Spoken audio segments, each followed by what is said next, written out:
My family is composed of 4 people. My father, my mother, my brother, and I. My mother is tall and thin. She is good at cooking.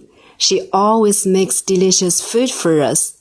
My father looks a little bit less thin, but he's still full of energy.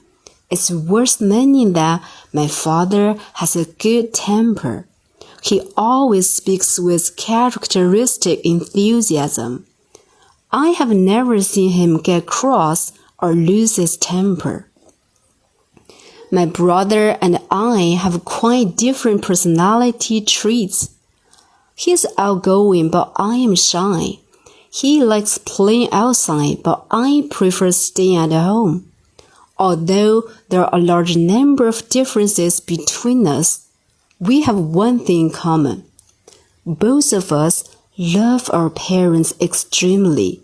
Our parents are aging day by day.